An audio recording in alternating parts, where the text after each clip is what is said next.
Genial. Bien, ahora sí. Bueno, me dijeron que me presente. Mi nombre es Diego y voy a dar una charla de filosofía sobre Nietzsche. Les cuento cómo es la dinámica. Yo voy a leer. Recién les estaba diciendo bastante, voy a leer, como 1h20, 1h30 casi, es como 1h15, no sé cuánto va a durar exactamente, pero es bastante. O sea, es como que al final se les puede poner pesado el tema. Después voy a pasar la gorra y les voy a pedir su dinero, ahora les comento un poco de eso, y al final nos quedamos a charlar. O sea que todas las preguntas, todas las dudas, todos los comentarios y demás, quédense, nos quedamos hasta que nos echen y bueno, y ahí hacemos la parte de intercambio que de hecho siempre digo que es la que a mí más me interesa porque yo la parte de la charla ya me la sé y es más para ustedes que para mí, digamos, ¿no? Entonces, pero me gusta lo que sale después, pero para eso primero hay que como tirar toda la carne al asador y después ver qué pasa con eso. Apaguen sus celulares, esas cosas, o silencienlos, así podemos concentrarnos un poco. A ver, antes de arrancar siempre con el tema, yo trabajo un poco la cuestión de esto que estamos charlando, que algunos de ustedes me preguntaron de qué es esto de filosofía a la gorra, o desde cuándo lo haces, o cómo y demás. Para mí se tornó algo bastante importante, cada vez más, lo hago hace ya varios años, ya no sé, pero 6 o 7 años. Y si bien empecé intentando que ¿no? Que vinieran un grupo de gente de forma así muy abierta, que todo el mundo pudiera venir a una charla de filosofía, después empecé a tratar de problematizarlo y a pensar qué significaba hacer eso y a ver qué pasaba con eso, y se fue tornando más interesante de lo que lo pensé en un comienzo, ¿no? Y ahora me parece algo cada vez más importante pasar la gorra y hacer actividades a la gorra. Así que voy a leerles 3 cositas en relación a la actividad misma antes de entrar en el tema. Igual, 2 de esas citas que les voy a leer ya son de Nietzsche, así que ya vamos entrando en el autor de hoy, ¿no? Que como ustedes saben es Nietzsche. La primera cuestión tiene que ver con ¿dónde? Con la pregunta ¿dónde? ¿No?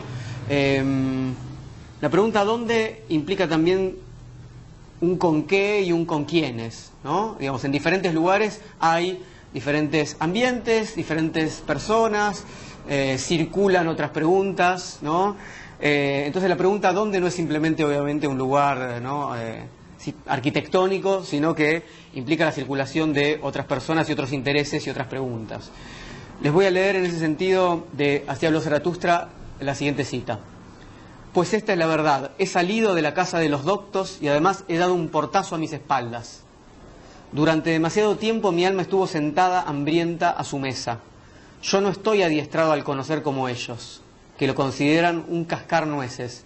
Amo la libertad y el aire sobre la tierra fresca. Prefiero dormir sobre pieles de buey que sobre sus dignidades y respetabilidades. Yo soy demasiado ardiente y estoy demasiado quemado por pensamientos propios. A menudo me quedo sin aliento. Entonces tengo que salir al aire libre y alejarme de los cuartos llenos de polvo. Entonces, bueno, la primer propuesta, lo que a mí me permite hacer filosofía de la gorra, es un poco eso, alejarme de los cuartos llenos de polvo. Todas las charlas son fuera de la academia, fuera de las universidades, institutos de investigación, etcétera, en lugares como estos, ¿no? Librerías, centros culturales, bibliotecas, bares, teatros independientes. Y son lugares, bueno, hablamos hace un ratito, que mantienen viva la ciudad, ¿no? Mantienen vivo la ciudad, el pueblo, el lugar donde se haga, mantienen viva la comunidad y a través de ellos circula la cultura de otra manera. Entonces, a mí estos lugares me parecen importantes, me parece importante que sucedan estas cosas y por eso, y además vienen otro tipo de personas. No sé si hay una charla de filosofía en la Universidad de La Plata, ustedes, ¿no? Todos ustedes estarían en ese momento en esa charla. Entonces, eso me parece lo principal. Las preguntas que surgen son otras, ¿no? Acá no se trata de certificar saberes o mostrar cuánto sabemos, sino que hay cierta cosa un poco más genuina a veces que justamente a mí me interesa bastante. Entonces, la primera propuesta es esta, tener otro tipo de encuentros. Ahora, nos encontramos y leemos y pensamos a través de textos y palabras filosóficas, ¿para qué cosa? O sea, ¿qué hacemos? ¿Qué hacen acá?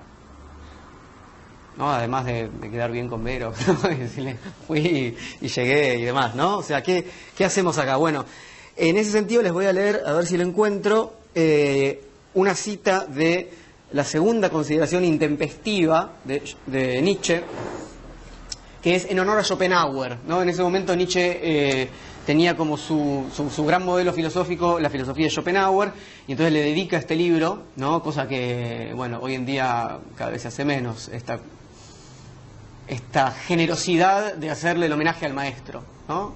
Entonces, Schopenhauer como educador es eso, es el homenaje al maestro, a pesar que no lo conoció personalmente, ¿no? Pero de todas maneras. Y dice así: que un hombre así haya escrito es cosa que ha aumentado realmente el gozo de vivir en este mundo. Por mi parte, al menos desde que conocí este espíritu máximamente libre y fuerte como ningún otro, no puedo decir de él sino lo que él mismo dice de Plutarco. Apenas he lanzado una mirada en él y ya me han crecido una pierna o un ala. En realidad es una cita de Montaigne, es muy interesante. Montaigne, ¿no? Pensador, filósofo, intelectual, digamos, del comienzo de la modernidad, escribe esta cita sobre la lectura de Plutarco, pensador de la antigüedad, de hecho que lo tenemos por acá. Y Nietzsche justamente dice, bueno, yo pienso esto mismo que Montaigne dice de Plutarco, lo pienso de Schopenhauer. Es decir, lo que me genera que alguien así haya escrito. ¿Y qué es lo que genera? Dice, uno lee un poco de esto y ya le crecen una pierna o un ala. ¿Qué quiere decir eso? Bueno, para salir un poco de la metáfora y pensar directamente las palabras, ¿no? O sea, modificación en el cuerpo, o sea, esto genera algo en el cuerpo. No dice aprende un montón, no está diciendo eso. Dice me está creciendo algo raro, porque un ala es algo raro y una pierna, si tenemos dos, es algo raro, ¿verdad? Digamos, y es algo raro que nos torna en algún punto en una especie de pequeños monstruos, porque si tenemos tres piernas, si tenemos un ala, ¿no? Muy normales no somos, y algo está sucediendo, que además permite otras potencias, o sea, con un ala puedo volar, con la pierna puedo ir más rápido, puedo saltar, etcétera. Entonces, se trata de que un texto, en este caso, no cualquier texto, sino el texto de un maestro, el texto de alguien que nos hace pensar, y el texto de alguien que es intenso, nos potencie y atraviese el cuerpo, no simplemente que nos enseñe algo. Entonces, un poco es lo que yo trato de, lo que pretendo que suceda con un encuentro filosófico, que algo pase en el cuerpo. Última cuestión, antes de entrar con el tema, es la cuestión de el dinero. Para eso lo traje al amigo Marx, que de esto sabe mucho, ¿no? Hay un concepto muy interesante, muy importante en la filosofía de Marx, que está acá en el primer tomo del Capital, que es el concepto de fetichismo de la mercancía. Seguramente lo habrán escuchado alguna vez, y si no, lo vamos a comentar ahora un poco. El fetichismo de la mercancía es para Marx lo que, digamos, una característica central de la mercancía, sobre todo en el capitalismo, implica lo siguiente, que cuando tenemos una preciosa mercancía como estas que tienen acá, ¿no? Es decir, algo que se pone a la compra y a la venta, igual estas tienen una diferencia porque son artesanales, ¿no? Y eso no oculta tanto el proceso de producción. Pero él dice, la mercancía tiene básicamente como una doble cara. Por un lado, tiene una especie de valor mágico. Nosotros le asignamos más valor que el que tiene. Por ejemplo, a un celular, ¿no? Sabemos que funciona como una especie justamente de fetiche, ¿no? El fetiche es eso, es una figurita de madera, pero que sin embargo ¿no? Tiene un valor religioso, sagrado, mágico, es decir, más allá de su funcionalidad. Bueno, la mercancía justamente nos atrae porque expresa algo que va más allá de su función. Y ese algo que expresa, según Marx, son las relaciones humanas que están ocultadas detrás de esa mercancía porque no vemos cómo fue hecha, ¿no? Vemos el celular, nos parece maravilloso porque tiene 8 millones de megapíxeles o lo que sea, y lo queremos y pensamos que vamos a ser más felices. Sin embargo, cuanto más vemos eso, menos vemos a los obreros que hicieron eso en la cadena de producción en China. Entonces Marx dice, sobrevaloración del objeto mercancía, por un lado, y ocultamiento del proceso de producción. Es decir, cuanto más encantados estamos con esa pantalla plana maravillosa del televisor, menos vemos, menos pensamos en cómo se hizo. Y la relación humana tiene que ver justamente con eso, con nosotros como productores de cosas. Entonces, parte de lo que yo hago trayendo los libros es mostrar justamente que mi producto, mi producción filosófica está más cercana justamente a esta, que es la artesanal. En la producción artesanal, justamente, no hay un ocultamiento del proceso productivo de la humanidad que está ahí por detrás, sino que está bastante explícito, sobre todo cuando, ¿no? Venden las cosas del mismo artesano que las hace, como una plaza, como puede ser acá, etcétera.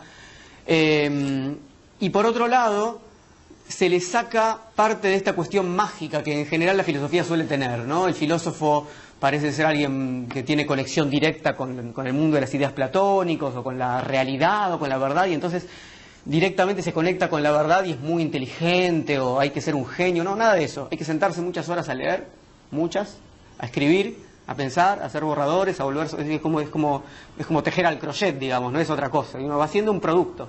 Entonces, yo traigo acá mi materia prima justamente para dejar eso en evidencia, y cuando paso la gorra al final de la charla, también, digamos, dejo en evidencia que, a diferencia de lo que sucede en una universidad o en otro lugar, donde eso está ocultado, donde parece que el dinero no circula, bueno, no, el dinero circula, lo necesitamos todos, ¿no? Todos necesitamos vivir materialmente, ¿no? No vivimos en ninguna torre de marfil, y eso, yo insisto cada vez más últimamente sobre todo, es un problema para todos. O sea, todos tenemos el problema de qué hacemos, ¿no?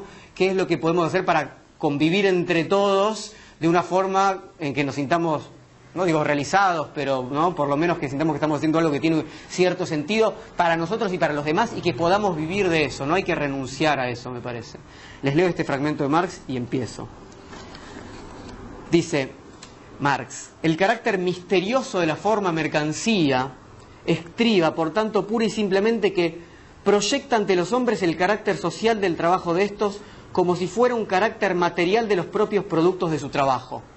Es decir, hay trabajo social, siempre detrás de, aunque sea ¿no? el objeto más tecnológico, claramente hay trabajo social, está lleno, es un trabajo comunitario, ¿no? Se hace con un montón de saberes, ¿sí? Pero eso justamente es como, queda asignado solamente al teléfono. Entonces dice Marx, un don natural social de estos objetos, ¿no? Como si fuera un don natural del objeto, y como si, por tanto, la relación social que media entre los productores y el trabajo colectivo de la sociedad fuese una relación social establecida entre los mismos objetos al margen de sus productores, como si las cosas empezaran a relacionar entre sí, que es parte del problema. Ustedes saben que, si bien es más conocido o se trabaja más sobre el problema de la explotación en el capitalismo, a partir de más sobre el problema de la plusvalía, en última instancia, no quiero decir que es un problema secundario, pero es un problema que, desde el punto de vista de la cualidad de lo que hacemos todos los días, una preocupación enorme de Marx es esta, es la cosificación. Es que las cosas y las mercancías empiezan a tomar vida y que nosotros terminamos haciendo trabajo alienado y nuestras vidas se transforman en vidas alienadas, independientemente de si nos pagan mucho o poco o lo correspondiente, ¿no? Se trata de que las mercancías son más importantes que nosotros. Bueno, ahora no hace falta explicarlo mucho, ¿no? Marx lo vio en el siglo XIX, pero después de un tiempo las cosas se puso bastante evidente. Bueno, así que eso, al final de la charla voy a ir y voy a pedirle su dinero uno por uno. Empecemos con lo nuestro, que es largo. Bien, a ver, la charla de hoy está dedicada a la primera de las consideraciones intempestivas de Nietzsche, titulada David Strauss, el confesor y el escritor. Es un texto del año 1873, Nietzsche tenía 29 años. Es una obra menor en realidad de Nietzsche, casi nadie la lee. O sea, no es de las obras más conocidas, ¿no? Así habló Zaratustra, la genealogía de la moral, más allá del bien y el mal, realmente no podría. Entonces, parte de lo que quiero, y hoy nos vamos a centrar solamente en este libro, entonces, ¿cómo leer una obra menor? Si se me permite, en relación a las otras obras de Nietzsche, no es que sea una obra menor si la comparamos con otras, pero en relación a las obras de Nietzsche es una obra menor, para que provoque algo. Entonces, la idea es mostrar cómo en un libro como este, secundario en todo caso, uno puede ir encontrando pequeños tesoros, ¿no? Y que eso hace que la lectura valga la pena. A ver, es un libro digamos furibundo, Nietzsche está enojado, en el que va a arremeter justamente contra este personaje, Strauss, que no era ninguno de los músicos, Richard Strauss, Johann Strauss, era otro, David Strauss. No importa mucho quién era, porque eso no va a ser lo central, lo vamos a comentar rápidamente para un poco entrar en contexto, ¿no? Pero, y para ir a las cuestiones que sean para nosotros más interesantes. Nietzsche hacía poquito tiempo, muy poquito tiempo, había publicado un libro que sí fue importante en su vida, y en la nuestra, si nos interesa Nietzsche, que es El nacimiento de la tragedia. El nacimiento de la tragedia, que es el libro donde Nietzsche habla de el instinto apolíneo y dionisíaco, eso es medianamente conocido. Es la obra que tendría que haber sido para él la obra consagratoria. Él estudió filología, no filosofía. Filología es el estudio de las lenguas, en este caso muertas, latinas, griegas, ¿no? Lenguas clásicas. Y era tan como, digamos, genio Nietzsche, que le diera una cátedra sin haber ni siquiera presentado su tesis doctoral. Entonces él medio que debía presentar esa tesis doctoral, era, digamos, jefe de cátedra, por decirlo así, de muy joven. Entonces, este libro, El nacimiento de la tragedia, justamente iba a dar cuenta de sus investigaciones sobre el teatro trágico griego, ¿no? Sófocles, etc. Y sin embargo es un gran fracaso. Es un gran fracaso en el mundo académico, es un gran fracaso para sus propios maestros, para sus colegas. Cuando él vuelve a la universidad le boicotean las clases, hay hasta solicitadas en los diarios, o sea, es como un pequeño, ¿no? problema en ese mundillo intelectual que va a ser para él como el principio del final de su actividad como profesor universitario.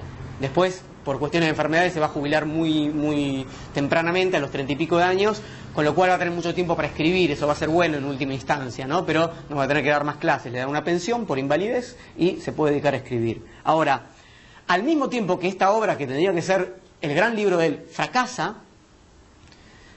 este libro de David Strauss, que se llama La vieja y la nueva fe, es una especie de bestseller, ¿no? Y Nietzsche lo describe como un mamarracho al libro de Strauss. Entonces, Strauss se oponía a todo lo que Nietzsche consideraba más elevado en ese momento. Nietzsche en ese momento de juventud, sus modelos eran la Grecia trágica, ¿no? La Grecia de los filósofos presocráticos, y más contemporáneo a él, Schopenhauer, como dijimos recién, y Wagner, ¿no? Que en ese momento era muy amigo y que influyó muchísimo en esta obra El nacimiento de la tragedia, donde, para decirlo corto y rápido, más o menos Nietzsche estaría insinuando que el espíritu trágico griego, que es como básicamente el producto cultural más elevado o importante que él conoce, estaría renaciendo en la música de Wagner. Entonces a Wagner le convenía mucho, a Nietzsche también, ese libro viene un poco por ahí. Entonces, al mismo tiempo finalmente que eso fracasa, hay una violencia enorme contra el texto de Strauss, que es sobre todo contra el éxito editorial y lo que representa eso respecto a los gustos de la cultura alemana. O sea, Nietzsche está diciendo, ¿por qué esta porquería triunfa y mi libro no? Uno puede pensar que es un problema de vedettes, digamos, ¿no? Porque este vende más que yo, no un problema de carteleras, ¿no? Pero me parece que hay que ir un poco más allá para ver qué pasa con el pensamiento de Nietzsche en ese sentido. La pregunta es una pregunta típicamente nietzscheana: ¿por qué algunas cosas triunfan y otras no? Nietzsche piensa en esos términos, es decir, no piensa como en la filosofía más tradicional, qué es lo verdadero y qué no, qué nos aleja de la verdad, por ejemplo Platón, sino piensa, ¿por qué unas cosas se imponen por sobre otras?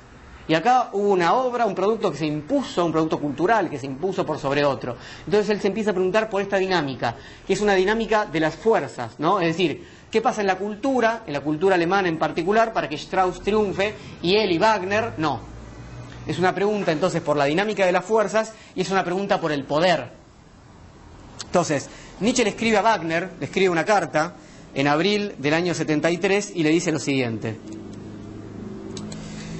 he leído ahora del principio al fin el libro de David Strauss, La vieja y la nueva fe, y me he quedado asombrado tanto de la estupidez y ordinariez del escritor como de las del autor, ¿no? O sea, el contenido y la forma, las dos cosas son una porquería, estúpidos, ordinarios, etc. Bueno, casi al mismo tiempo, ya que estamos hablando de Marx le escribe a Engels una carta en la que, entre otras cosas, le dice lo siguiente: he estado hojeando La vieja y la nueva fe de Strauss y veo que es una grandísima debilidad del pueblo, de la comunidad, el que nadie haya propinado todavía un mazazo a este curángano adorador de Bismarck que tantos aires de gran señor se da frente al socialismo. Entonces, bueno, por supuesto los motivos de enojo de Marx eran distintos de los motivos de enojo de Nietzsche, pero los dos estaban bastante enojados. Y de hecho es interesante que Marx hable de mazazo, ¿no? Porque es como llamar al filósofo del martillo para que venga y le dé el mazazo. Y entonces finalmente viene Nietzsche, no porque haya leído esa carta que por supuesto se encuentra después, ¿no? de Marx a Engels, pero viene Nietzsche y le da el mazazo. Entonces, poco después aparece este libro que finalmente va a ser la primera de las intempestivas. ¿Qué es lo que hace David Strauss en su libro La vieja y la nueva fe, que enoja tanto a Marx y a Nietzsche. Bueno, festeja el triunfo de Prusia en la guerra que hubo hace muy poquito tiempo, la guerra franco-prusiana, 1870, profesor de historia, ¿no? No me va a dejar mentir, si digo alguna cosa, ¿no? Bueno, festeja Bismarck, que es el gran ganador de eso, ¿no? Y el imperio naciente, el segundo Reich, ¿no? Que iba a durar, ¿no?, más o menos hasta el principio de la Primera Guerra Mundial. Festeja también la ciencia, esa es la nueva fe, ¿no? El libro se llamaba La vieja y la nueva fe, por sobre el cristianismo, que era la vieja fe. Festeja el positivismo, ¿no? Estamos a finales del siglo XIX, festeja Darwin, ¿sí? Esto es un poco el espíritu del libro de Strauss, ¿no? Entonces, ¿y qué hace además? Festeja la superioridad alemana sobre Francia en todos los órdenes. No solamente les ganamos la guerra, sino también dice, bueno, esto significa que nosotros somos superiores culturalmente. Lo que se hace en general cuando se gana la guerra, ¿no? Bueno, este es nuestro contexto. Entonces, ¿qué son las consideraciones intempestivas? Y antes que nada, ¿qué quiere decir intempestivo? Nietzsche escribió 4 libros bajo este gran título de consideraciones intempestivas. Este, que es el primero, el segundo, que se llama Sobre la utilidad y los prejuicios de la historia para la vida, el tercero, que es el que les comentaba en honor a Schopenhauer, y el cuarto, que no lo tengo, que es en honor a Wagner. Entonces son 2 libros más bien críticos, digamos, y 2 libros donde él muestra, digamos, sus modelos. En realidad no son como las 2 caras. A ver, él tenía planeados 13 libros bajo el título de Consideraciones Intempestivas, finalmente va a escribir 4.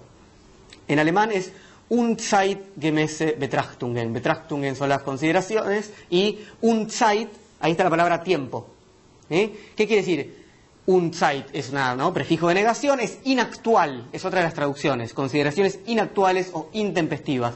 Es lo contrario de lo contemporáneo. Es decir, estoy escribiendo algo que va contra el espíritu de mi tiempo. Eso es lo intempestivo. Estoy hablando contra el espíritu de mi tiempo. Y él entiende justamente que Strauss representa, hace la apología del espíritu de su tiempo. Entonces, lo intempestivo es una reacción contra el tiempo en que se vive, contra lo actual se afirma lo inactual. Contra lo contemporáneo se afirma, otra de las formas de traducirlo, lo extemporáneo, ¿no? Algo que no coincide con la temporalidad. Es una acción contra el estado de la cultura en un momento, es las cosas como están ahora no me gustan, ¿no? Este momento de la cultura no me gusta, ¿no? Hay que pensarlo mucho en relación a nuestro momento, ¿no? Y así fue buena parte de la vida y de la obra de Nietzsche, ¿no? Más allá de este momento, les leo una pequeña línea que está en su autobiografía, Ecce Homo, donde él dice: tampoco para mí mismo ha llegado aún el tiempo. Algunos hombres nacen póstumos. Es decir, finalmente él se encuentra todo el tiempo por fuera de su temporalidad. Y en varios lugares él dice que escribe para dentro de 100 años y un poco más, o sea, para nosotros más o menos, ¿no? O sea, él entiende que en ese momento va a ser bastante incomprendido, y es lo que le pasa justamente con este libro, ¿no? Por ejemplo. Entonces, en la segunda intempestiva que les comentaba, hay una definición de lo que es lo intempestivo, y él dice así: como hijo de esta época actual, debo destacar que solo he sido conducido por mí mismo a estas consideraciones intempestivas, en el grado en que me veo a mí mismo como un pupilo de épocas anteriores, particularmente de la helénica. Es decir, no pertenezco a este tiempo, pertenezco al pasado, ¿no? Yo estoy más cerca del espíritu griego. Sin embargo, encuentro que como filólogo clásico, en este momento él todavía se reconocía como filólogo clásico, me compete tal procedimiento. No sabría definir qué sentido puede tener la filología clásica en nuestros tiempos, sino el de proceder de manera intempestiva, es decir, de proceder en un sentido contrario al espíritu contemporáneo y con ello surtir un efecto sobre él y los tiempos futuros. ¿Qué quiere decir esto? Incomodidad frente al presente, pero a la vez un modelo en el pasado y una demanda de agitar el presente para cambiar el futuro. No es simplemente lo que está no me gusta, lo cual sería sencillo, sino decir, bueno, yo tengo otro modelo y quiero tomar algo de ese modelo para cambiar este estado presente y que las cosas no sigan siendo así. Bien, en este momento dijimos que Nietzsche aprecia a 2 grandes creadores y les dedica a las otras 2 intempestivas, que son Schopenhauer por un lado y Wagner por el otro. Les leo algunos fragmentos de Schopenhauer para que veamos que está muy influenciado por Schopenhauer en esto que está diciendo y en esta cuestión de sentirse tan incomprendido. Schopenhauer tiene un libro que todavía no me compré, porque es carísimo, pero lo voy a hacer con su dinero, que se llama Parerga y Paralipómena, que quiere decir como cosas escritas al márgenes o dejadas de lado, como si fuera glosa. Y eso, digamos, son como pequeños escritos, ¿no? Y son 2 tomos, ¿no? De cositas sueltas. Y les leo entonces un fragmento de ahí. No hay que desesperar a cada absurdo que se dice en público o en la sociedad, que se imprime en los libros y que se acoge bien, o al menos no se refuta. No hay que creer tampoco que quedará eternamente consolidado. Es decir, no nos preocupemos tanto cuando estas porquerías triunfan, ¿no? Dice, sepamos, para consuelo nuestro, que más tarde e insensiblemente el absurdo se rumiará, se elucidará, se meditará, se examinará, se discutirá y la más de las veces se juzgará con justicia al fin y al cabo, de suerte que, después de transcurrir un tiempo variable en función de la dificultad del asunto, casi todo el mundo acabará por comprender lo que el espíritu lúcido había visto a primera vista, ¿no? Que era una porquería. De eso es lo que pasó con Strauss, nadie lo conoce y sí leemos a Nietzsche, ¿no? Eso es lo que está diciendo Schopenhauer. Entonces dice, verdad es que en el interín hay que tener paciencia, porque un hombre de juicio justo entre personas que están en el error se parecerá a aquel cuyo reloj marcha bien en una ciudad en donde todos los relojes andan desarreglados. Él sabe la hora exacta, pero ¿qué importa? Todo el mundo se guía por los relojes públicos que marcan una hora fatal, aun los que saben que solo el reloj del primero da la hora verdadera. Fíjense cómo Schopenhauer marcó que es una cuestión temporal, ¿no? Dicen todos los relojes van por un lado y uno tiene una hora, ¿no?, distinta y no hay posibilidad de comprensión porque viven en temporalidades diferentes, que en este caso tiene que ver con estar atado a un pasado distinto y con estar en un presente que está pensando un futuro que realmente es diferente a la afirmación que hace David Strauss sobre este triunfo alemán.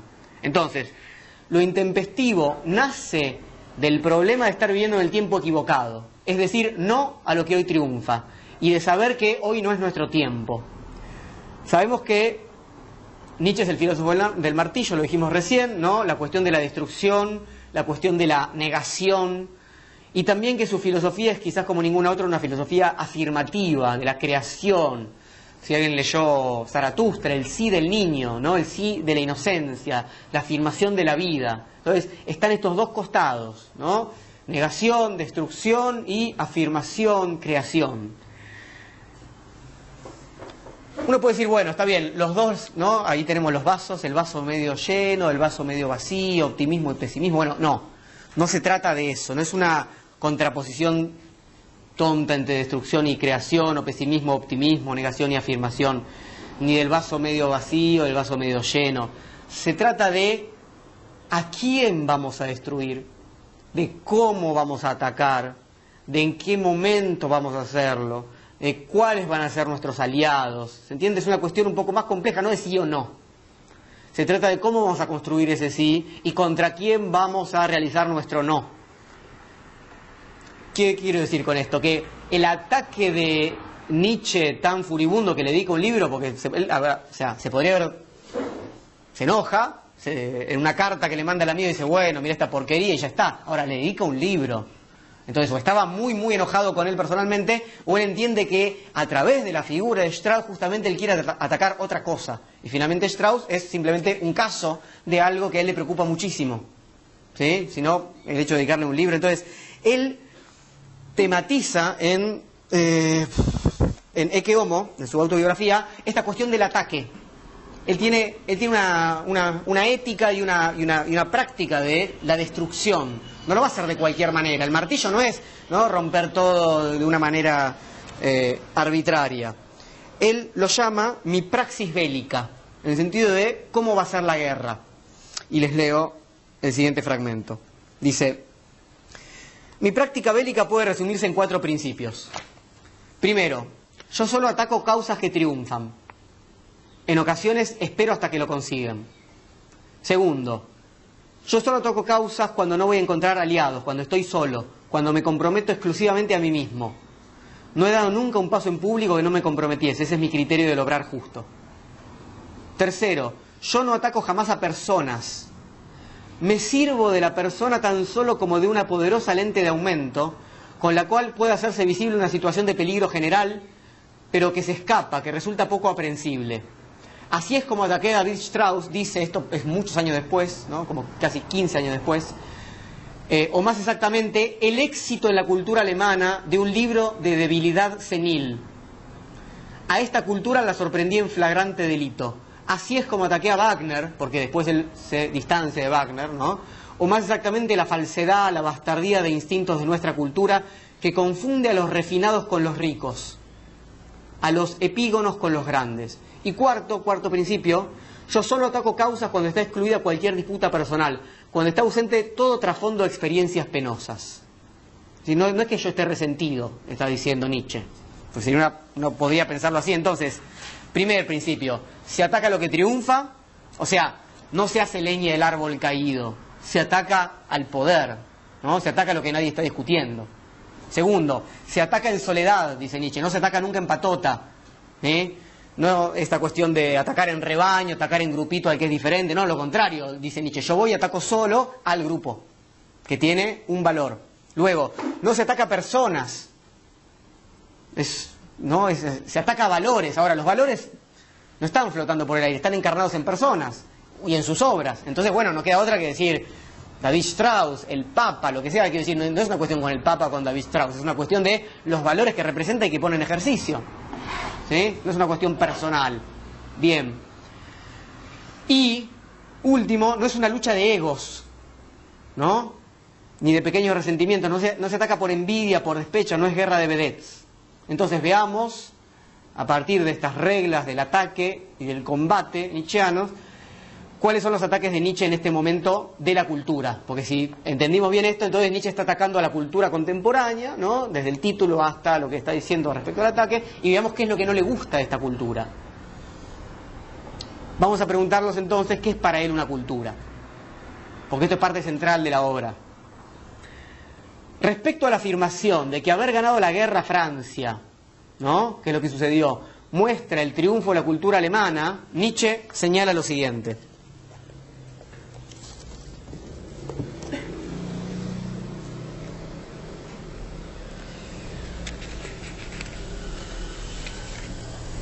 El error de la opinión pública y de todos los opinantes públicos que aseveran que también la cultura alemana ha alcanzado la victoria en esa lucha y que por tanto es ahora preciso engalanarla.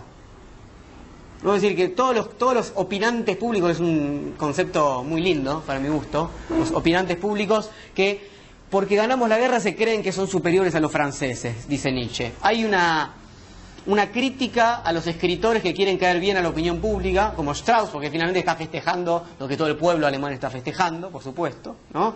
Y que quieren alimentarla y triunfar subiéndose a la ola de los vencedores. Los opinantes públicos, ¿no? Los que quieren estar del lado de la gente, ¿no? Ahora, en general son, qué sé yo, algunos conductores de noticieros o políticos, ese tipo de cosas, ¿no? Eso de querer congraciarse con las opiniones generales de un determinado momento. Y acá hay una serie de problemas interesantes, ¿no? Cómo se conforma la opinión pública, ¿no? Si puede haber alguna opinión pública que no sea mediocre, en tanto mediatiza, en tanto es justamente un resultado, una resultante de lo que anda circulando en el sentido común, ¿no? Pienso para los que conozcan, por ejemplo, a Habermas, la idea del concepto de comunicación democrática, y también en los grandes medios de comunicación contemporáneos, ¿no? Si se puede, si el concepto de opinión pública puede servir para hacer algo que podamos llamar creador. Al mismo tiempo llama la atención Nietzsche sobre los problemas que trae aparejada una guerra, y sobre todo si se triunfa. Nietzsche lo que está diciendo es, no podemos estar orgullosos de haberle ganado la guerra a Francia. Y bueno, se los leo porque ahora vamos a hablar un poco de los nacionalismos, pero fíjense lo siguiente, dice Nietzsche, y esto forma parte de la frase que pusimos para la invitación, para el flyer. Dice, la divinización del éxito es algo que se acomoda muy bien a la vulgaridad humana. Mas quien alguna vez ha estudiado con detalle un éxito, uno solo, sabe cuáles son los factores, tontería, maldad, pereza, etcétera, que siempre han contribuido a él y que no son otra cosa que los factores más débiles. Es una estupidez, dice, pretender que el éxito es más valioso que la hermosa posibilidad que inmediatamente antes de él existía todavía. Y es una blasfemia contra lo bueno y contra lo justo el ver en la historia la realización de lo bueno y de lo justo. Es decir, pensar, dice Nietzsche, que porque sucedió y porque triunfó, entonces era lo bueno y era lo verdadero. Como si solamente triunfara lo bueno y lo verdadero. Dice Nietzsche, es lo más estúpido del universo pensar, y si vemos cómo está construido un éxito, vamos a ver muy bien de qué está hecho, ¿no? Entonces, eso va también un poco contra Hegel, ¿no? Hegel piensa que justamente la historia, ¿no?, se va realizando cada vez más algo superior, etcétera. Entonces dice, opinión pública, por un lado, ¿no?, más nacionalismo triunfalista, igual cóctel fatal. Eso es lo que está diciendo, esto es peligrosísimo, ¿no? Entonces, ¿cuál es su respuesta? ¿Qué es lo que él dice en esta obra? Él dice, bueno, les dice a los alemanes, el triunfo de ustedes es decadente. Es solo un triunfo de las armas, es un triunfo de nuestro ejército que es disciplinado, pero eso no es cultura. Cuidado, dice Nietzsche. Les leo. Dice, hay en los alemanes, dice Nietzsche acá, una disciplina militar rigurosa, una valentía y una tenacidad naturales, una superioridad de los mandos, una unidad y una obediencia entre los mandados, en suma, unos factores que nada tienen que ver con la cultura, son los que nos han proporcionado la victoria. Digo esto porque, por ejemplo, acá uno llega a decir alguna cosa en relación a Malvinas y puede recibir piedrazos automáticamente, y estamos hablando de una pequeña guerra en los confines del mundo. La guerra entre Francia y Alemania es la guerra entre dos grandes culturas, y los alemanes ganaron, y Nietzsche es alemán, y está hablando contra el triunfo. En el momento mismo del triunfo, es muy fuerte lo que hace Nietzsche, y saca un libro para decirlo. Y no solamente dice que, ¿no?, que es peligroso este festejo, esta superioridad alemana, etcétera, etcétera, sino que está diciendo, bueno, ganamos porque somos disciplinados, pero cuidado porque eso no es cultura, es realmente, digamos, para dejar en evidencia esto que habíamos dicho que hace Nietzsche con respecto a su praxis bélica, es ataco lo que triunfa y lo hago solo, ¿no? Y bueno, y así le fue, digamos, no le fue muy bien en vida en ese sentido. Bien, entonces, si eso no es cultura, ¿qué es lo que para Nietzsche es cultura? Bueno, cultura se opone a instrucción, se opone a disciplina, se opone al ordenamiento jerárquico de los ejércitos, ¿no?, que es justamente lo que les permitió a los alemanes ganar la guerra. Entonces, leo de nuevo a Nietzsche, dice, nada tienen que ver con la cultura las cualidades morales de una disciplina más rigurosa, de una obediencia más calmosa, ¿no? Y desde acá se puede criticar también al fascismo, ¿verdad? O sea, digo, porque en general hay algunos que leen poco Nietzsche y lo asocia con el fascismo. Nietzsche acá está diciendo que la disciplina y la obediencia y la rigurosidad, y bueno, por supuesto sabemos el rebaño, es exactamente lo contrario de una cultura. Nietzsche jamás podría haber sido fascista. Ahora, es interesante, cuando uno va avanzando en la obra, ver el léxico que va apareciendo ahí. Por un lado está la cultura auténtica, los escritores y los autores, ¿no?, que van produciendo una cultura, y por otro lado está lo que llama la cultería, los escribientes y los fabricantes. Y aquellos que producen algo pero que no se parece a la cultura, y sin embargo es lo que triunfa, ¿no?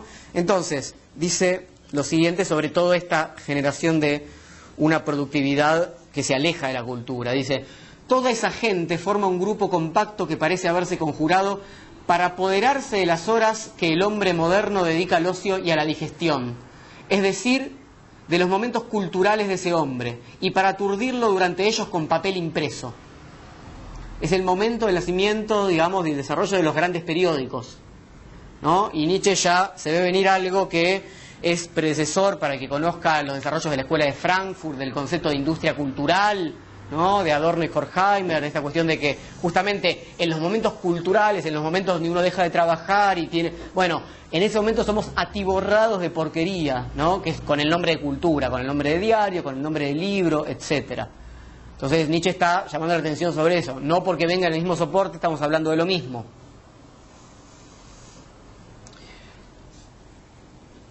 Bien, y está también entendido acá, me parece con una cierta profundidad, el problema de llamar cultura al momento de ocio del hombre.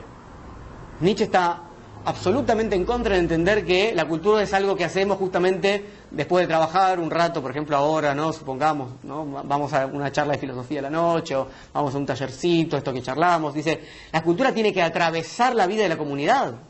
No puede ser un momento de excepción, ¿no?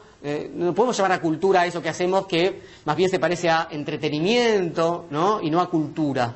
¿Por qué? Justamente porque lo que va a suceder es que no vamos a tener un criterio vital, comunitario, para acercarnos a producciones y producirlas nosotros mismos, y vamos a ser como pasivos receptores de este sentido común que está imperando. Entonces, digo, ¿puede haber una verdadera cultura en términos nietzscheanos si la pensamos como lo que hacemos después del trabajo, en los momentos, ¿no?, de ocio, que son pocos? En ese sentido, no sé si es más culto, no sé, Osvaldo Quiroga que Tinelli, ¿no? Son dos programas de televisión que están dirigidos en todo caso a un target distinto, pero no cambia lo que está pensando Nietzsche. Bueno, volvamos a Schopenhauer, a Parerga y Paralipómena, les leo esto. Por eso es muy importante conocer el arte de no leer, dice Schopenhauer. Consiste en no leer lo que preocupa momentáneamente al gran público, como libelos políticos y eclesiásticos, novelas, poesías, etcétera, algunos de los cuales alcanzan varias ediciones. Entonces, un tema central en Nietzsche, ¿no? Se critica a una cultura, pero ¿desde dónde? Digamos, porque uno le puede decir, está bien, Nietzsche, a vos ¿no? Esto evidentemente no te cae bien. ¿Y cuál es tu criterio para, ¿no?, juzgar una cultura? ¿Desde qué valor valorar? Y la respuesta para Nietzsche siempre va a ser desde la vida. Es decir, ¿esta cultura está a favor de la vida? Bueno, bien, ¿no? ¿Niega la vida? Entonces que no triunfe. De ahí la crítica que él después va a ir desarrollando tanto al platonismo como al cristianismo. Es una crítica que tiene que ver con propuestas que para él son negadoras de la vida y lo más vital que hay en nosotros, que tiene que ver con nuestra corporalidad. Por ahí pasa su crítica, ¿no? Entonces, ¿quién es el juez que va a decidir si se sube el pulgar o se baja el pulgar? La vida, en términos nietzscheanos. Se los leo de acá, de las consideraciones. Dice, es la vida quien debe dar testimonio de la índole de la cultura. Y, un poquito más abajo, dice, en Alemania se ha perdido el concepto puro de cultura. La cultura es ante todo, y esta es una definición que fue muy discutida, la cultura es ante todo la unidad de estilo artístico en todas las manifestaciones vitales de un pueblo. Él está pensando justamente que todas las manifestaciones vitales de un pueblo genera un producto propio, como es su tesis en relación a la tragedia griega. Dice, los griegos, ¿no?, vivieron de tal manera que generaron las obras de Sófocles, Eurípides, etcétera, ¿no?, como su más alta producción cultural. Y eso era la forma, o sea, ellos vivían de forma trágica. Y por eso generaron eso. Nosotros no hacemos nada parecido a esto, salvo él está pensando, como les dije en ese momento, en Wagner, ¿no? Entonces, en principio cultura es antítesis de barbarie, ¿sí? Pero acá en este caso no se trata de barbarie versus un bello estilo, no se trata de una cosa embellecedora, ¿no? Acá se trata de algo que va a tener que tener la fuerza justamente de esta vitalidad. Les leo esta frasecita. El pueblo al que se atribuye una cultura debe ser en toda su realidad algo vitalmente uno y no disociarse de modo tan miserable en una interioridad y una exterioridad, un contenido y una forma.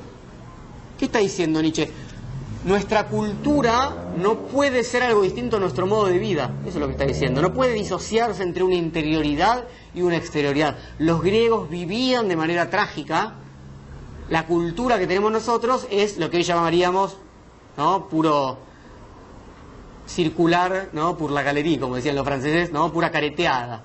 Digo, no puede ser eso, no puede ser que vivamos de una manera y después vayamos a las galerías de arte, ¿no? Está pensando, ¿no?, siglo XIX, ¿no?, el auge de la burguesía, ¿no? Entonces, en realidad, Nietzsche está llamando cultura al producto vital de una comunidad. Y justamente no puede ser algo separado, heterogéneo de ese producto vital. Si lo que hacemos es una porquería, ¿no?, en tanto comunidad, ¿no?, competir unos con otros, ¿no?, y todo lo que sea, entonces en todo caso nuestro producto cultural debería ser eso, ¿no? Y no llamar cultura un momento de distracción de eso. Entonces, el problema de que la cultura no sea expresión de la vitalidad de un pueblo, ¿no?, a diferencia de la Grecia trágica, donde sí estaba expresada la sabiduría dionisíaca, ¿no?, a través de las bellas formas de Apolo. Eso es un poco lo que para Nietzsche, ¿no?, termina configurando la tragedia griega.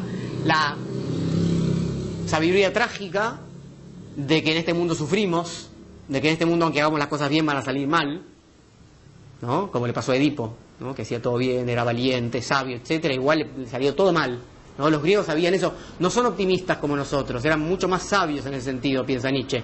Nosotros pensamos que hay esperanza, ¿no?, que vamos a progresar y un montón de cosas que son súper ingenuas desde el punto de vista trágico griego. Los héroes trágicos nos muestran una y otra vez que no importa cuán bien hagamos las cosas, el héroe es alguien mejor que nosotros, igual nos va a ir mal. Y eso no es pesimismo, eso es espíritu trágico, que es otra cosa. Bueno, entonces, lo que dice Nietzsche es, estos tipos hicieron ¿no?, produjeron en relación a cómo pensaban, cómo conceptualizaban la vida. En cambio, la cultura burguesa dominante se acumulan conocimientos, se acumulan producciones sin sentido genuino alguno, como si lo único que importara fuera cuanto más mejor. Entonces, vuelvo a la lectura de Nietzsche y dice: el saber muchas cosas, no sé por dónde lo puse, bueno, lo leo de acá, y el haber aprendido muchas cosas no son, sin embargo, ni un medio necesario de la cultura, ni tampoco una señal de la cultura, y resultan perfectamente compatibles, si es preciso, con la antítesis de la cultura, saber muchas cosas y haber aprendido muchas cosas, con la barbarie, es decir, con la carencia de estilo y con la mezcolanza caótica de todos los estilos. O sea, no se trata de acumular cosas, ¿no? No se trata de la cantidad de saber. Y a la cultura que amontona formas, que amontona variedades, que no tiene unidad, que no puede profundizar, Nietzsche la critica por la falta de jerarquización, porque le da lo mismo, pues es una cuestión que parece que tiene que ver como con el mercado, con que circulen las mercancías. Entonces, lo importante, digo, porque Nietzsche uno puede pensar a partir de Nietzsche muchas posiciones efectivamente muy políticamente incorrectas. Lo importante es que se escuchen todas las voces. Lo importante es que circule la libertad de expresión. Lo importante es que todo valga lo mismo. Nietzsche está vomitando en la tumba cuando escucha ese tipo de cosas. Esto de, bueno, mi opinión vale lo mismo que la tuya y entonces escuchémonos todos, ¿no? Como si eso nos hiciera libres, ¿no? Y como si efectivamente tuviéramos que estar condenados a que todo tuviera el mismo valor. Que todo tenga el mismo valor en términos nietzscheanos es lo que sucede en la muerte. ¿No? La vida valora, es un sí o es un no. En términos de lo que él está pensando, ¿no? El arte es para decorar las paredes de los burgueses. La música es música de fondo, ¿no? Para música funcional mientras hacemos otra cosa. O sea, lo que hemos hecho con nuestra cultura es eso, ¿no? Entonces, en ese momento en Alemania, él dice, hay un enorme contraste entre la satisfacción triunfalista del pueblo alemán y la enorme deficiencia cultural. Pero los que están con la opinión pública entienden que no tiene que haber ese problema. Hola, podés pasar acá si querés. Entonces, Nietzsche se pregunta, ¿qué fuerza tan poderosa es esa capaz de prescribir un no debe como el citado? Un no debe quiere decir que no tendría que haber esa distinción. ¿Quiénes son los que niegan esto? ¿Quiénes son los que les interesa negar que sean deficientes culturalmente? Y dice, ¿qué clase de gente es esa que tiene que haber alcanzado el dominio en Alemania y que es capaz de prohibir unos sentimientos tan fuertes y simples e impedir su expresión? Es decir, ¿quiénes son los que no quieren escuchar, que de culto no tienen nada? A ese poder, a ese tipo de gente, voy yo a llamarlo por su nombre, dice, son los cultifilisteos. ¿No? Los filisteos, ¿saben? Son los comerciantes, los mercaderes. Bueno, estos son los mercaderes de la cultura, lo llama acá Nietzsche. Entonces, hay una fuerza que hace este movimiento de exclusión de lo que podría ser un producto cultural realmente genuino. Nietzsche va a ir desarrollando en su obra una teoría de las fuerzas. Y finalmente, esta fuerza de exclusión de lo genuinamente cultural alcanza una unidad para excluir aquello que sea artísticamente productivo. Y se forma lo que Nietzsche llama un sistema de la no cultura. Un sistema de la no cultura. Entonces, volvamos, ¿qué es para Nietzsche una cultura? Unidad de estilo, unidad entre vida y arte, ¿no? Es una cultura potente, productiva, es coherente la vida con lo que se produce. ¿No hay ninguna unidad en el cultifilisteísmo? Sí, pero es la unidad de la exclusión de lo nuevo. Es decir, todos se organizan para aplastar a los que hacen algo diferente, dice Nietzsche. Si todos se organizan, ¿no? Toda la cultura, lo que llaman cultura, está organizado para que nada nuevo y potente pueda surgir. Y así lo que hay es, cito, una impronta negativamente homogénea. Lo que hay es un gran no a lo nuevo. Y esto es lo que Nietzsche va a llamar más adelante fuerzas reactivas, asociadas al espíritu nihilista, es decir, al espíritu de nada, al desierto que avanza. Es decir, gente que no quiere que haya algo nuevo. ¿Por qué? Porque puede poner en crisis justamente esa disociación que hay entre vida y producción cultural. Entonces, Nietzsche dice, como ven, a medida que avanzo en la cosa furibunda de Nietzsche, yo también me voy como contagiando de la crítica nietzscheana, porque imagino que a varios les sonará muy actual. Dice Nietzsche, en su odio y en su hostilidad es un ser negativo el cultifilisteo, ¿no? O sea, más nihilismo. Y ahora define el problema del nihilismo y las fuerzas reactivas de una forma maravillosa. Dice así, hasta hablando de estos, ¿no? De los cultifilisteos como negativos, como reactivos. Dice, para todos los que están llenos de fuerza y creatividad, representan un obstáculo. Para todos los dubitativos y extraviados, un laberinto. Para todos los desfallecidos, un terreno pantanoso. Para todos los que corren detrás de metas elevadas, un grillete atado al pie. Para todos los gérmenes recién nacidos, una niebla venenosa. Para el espíritu alemán que busca y anhela una vida nueva, un resecador desierto de arena. Entonces, la contraposición se da entre quienes buscan y entre quienes dicen, ya lo encontramos, no busquen más, no tiene que haber más buscadores. Ese diagnóstico que hace Nietzsche sobre su cultura se puede ver en otros lugares, por ejemplo, en un texto bastante más conocido, que son las 3 transformaciones del espíritu del Zaratustra, que está al comienzo, es el primer discurso de Zaratustra, de las 3 transformaciones del espíritu. Y ahí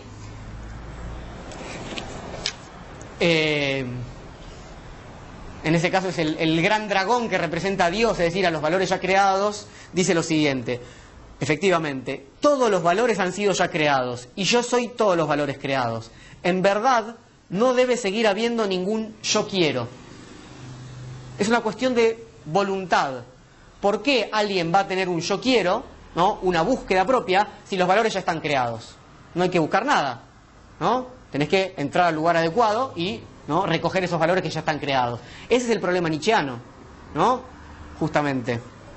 Nietzsche se pregunta, ¿cómo es posible, qué pasó para que haya surgido un tipo como este del cultifilisteo? Es decir, se trata de una tipología que él después va a identificar justamente con una fuerza reactiva, y entonces para ver por qué en determinado momento triunfa una fuerza reactiva, hay que hacer un poco de historia, hay que hacer lo que se llama genealogía, y ver cómo se llegó a, ¿no?, cómo esa fuerza reactiva y tan negativa llegó a triunfar y a superponerse sobre las otras. Recuerdan que dijimos eso al comienzo, ¿no? ¿Por qué unos le ganaron a los otros?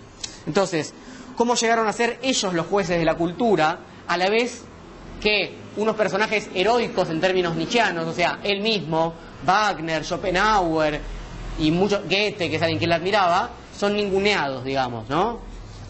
En otras palabras, ¿por qué los débiles triunfan sobre los fuertes? Es una... Yo les dije que había varias cosas políticamente incorrectas de Nietzsche. Esta es quizás una de las más incorrectas.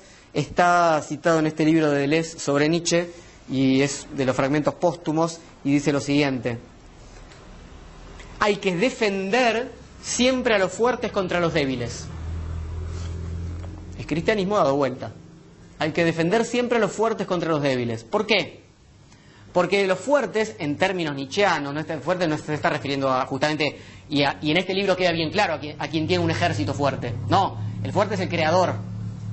Entonces hay que defender a los creadores contra los débiles. ¿Qué quiere decir? Contra los que no quieren hacer de su vida creación. Y entonces aplastan a las creaciones de los otros, de los fuertes. Porque por más fuerte que sea la creación, al actuar en rebaño, y ese es el problema que Nietzsche tiene con el cristianismo, y no solamente, en este caso con el triunfalismo nacionalista, ¿no?, que funciona muy arrebañado, evidentemente, no van a dejar crecer algo distinto. No quieren que, ¿no?, sus valores entren en crisis. Entonces hay que proteger esas creaciones fuertes contra este movimiento conservador y negativo de los débiles. Acá encontramos efectivamente toda la incorrección política de Nietzsche, ¿no?, en una sola frase. Toda su lucha contra el cristianismo y contra el espíritu de rebaño. Entonces, ¿cómo hay que honrar a los buscadores? Bueno, hay que hacerlo buscando y no canonizándolos como clásicos y sentándose sobre esos logros ya obtenidos, como estoy haciendo yo con Nietzsche, ¿no? No hay que hacer esto. Los que se nombraron discípulos de los clásicos, dice Nietzsche, solo pensaron en no buscar y en impedir que los demás busquen. Y para asegurarse de eso, fosilizaron, historizaron, embalsamaron, son las metáforas que le gusta usar a Nietzsche, ¿no?, disciplinas creadoras como la filología y la filosofía. ¿Se entiende? Él dice, todos los que están haciendo historia de los otros pensadores, filósofos, etcétera, es porque no quieren hacer las búsquedas ellos y quieren evitárselas a los demás. Veamos de qué manera. Dice Nietzsche, nuevamente en La Intempestiva. Con ese mismo fin de garantizar su propia calma, se apoderaron de la historia e intentaron transmutar en disciplinas históricas todas aquellas ciencias, ante todo la filología clásica y la filosofía, de las que acaso cupiera guardar aún perturbaciones de la comodonería. Es decir, había potencia, hay potencia en la filología, en la filosofía, para perturbar, ¿no?, este conservadurismo de la burguesía contemporánea. Sin embargo, en el momento en que se trata de disciplinas históricas, donde no se puede decir nada nuevo, etcétera, etcétera, bueno, ya está. Se transforma otra vez en un lugar de no creación. Entonces, esta afirmación, bueno, para los que estudiamos filosofía o carreras afines, es fundamental. Uno entra a la carrera con una vitalidad, ¿no? Uno entra lleno de preguntas y sale de ahí como, ¿no?, con unos anteojos maravillosos y sin transpirar y diciendo, no, te equivocaste, la cita 28 en realidad te falta. O sea, y no hay más ninguna pregunta. Bueno, ese problema de embalsamar, de hacer algo muy rico, ¿no?, y realmente vital, una disciplina histórica que está... Por eso la idea de embalsamar es esta cuestión. Nietzsche también tiene la metáfora de la araña, ¿no?, que agarra al bicho que está vivo y le saca todos los jugos vitales y queda el esqueleto. Bueno, él cree que estas disciplinas hacen eso, digamos, ¿no? Entonces, el amigo Deleuze, que lo traje por acá, Gilles Deleuze, filósofo francés, dice algo, es muy, bueno, una de sus grandes influencias, por supuesto, es Nietzsche, y él dice lo siguiente, en este librito que se llama Conversaciones. Pertenezco a una generación, a una de las últimas generaciones que han sido más o menos asesinadas por la historia de la filosofía. La historia de la filosofía ejerce en el seno de la filosofía una evidente función represiva. Es el Edipo propiamente filosófico. Y cita, digamos, ¿no?, ironizando. No osarás hablar en tu propio nombre hasta que no hayas leído esto y aquello, y esto sobre aquello y aquello sobre esto, ¿no? Con lo cual nadie puede decir nada porque por ahí ya estaba dicho, y, ¿no?, si uno no lee la obra completa de alguien, etcétera, ¿no? Entonces, hay algo acá respecto a estas demandas que impiden la creación, que a Nietzsche evidentemente lo enoja muchísimo.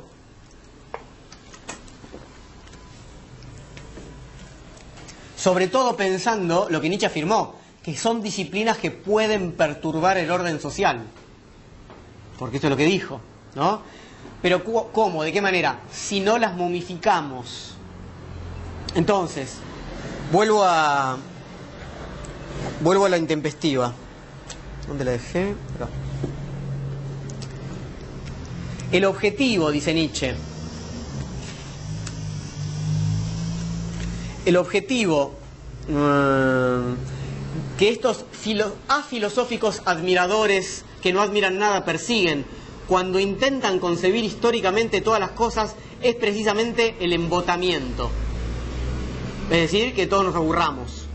yo sé que estoy a veces en el límite de eso, pero digamos, ¿no? O sea, uno lo puede historizar más y hacerlo aún más aburrido, ¿no? Es eso, ¿no? Uno va a una charla de filosofía y parece que, ¿no? Nos cuentan toda la historia y uno se termina aburriendo, ¿no? Entiende que ahí no pasa nada, ¿no? Bueno, entonces, bajo la máscara del odio al fanatismo y de la intolerancia, es decir, bajo la máscara de lo políticamente correcto, o sea, del liberalismo, de que todas las voces tienen que ser escuchadas, se intenta paralizar todo movimiento fresco y poderoso, dice Nietzsche.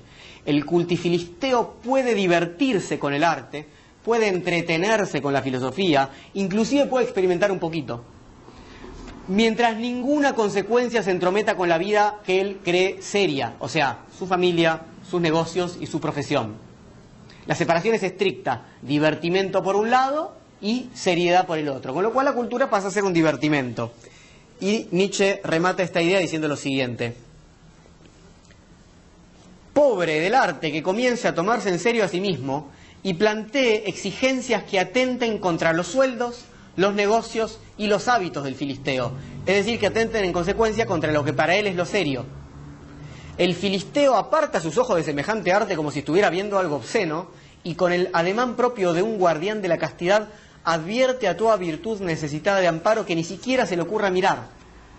Es decir, ahí donde el arte no puede tocar los intereses, es decir, los hábitos, ¿no? Lo que considera serio, lo que sostiene la subjetividad, no solamente individual, sino de esa comunidad, eso es justamente lo obsceno, eso es lo que no se puede ver y es lo que no sería arte. Bueno, bien, en toda la obra de Nietzsche hay indicaciones para leer y para escribir. ¿Qué es lo que Nietzsche dice sobre la lectura? Bueno, cuando los libros son muy actuales como los de Strauss, dice hay que leerlos rapidito, de un trago, ¿no?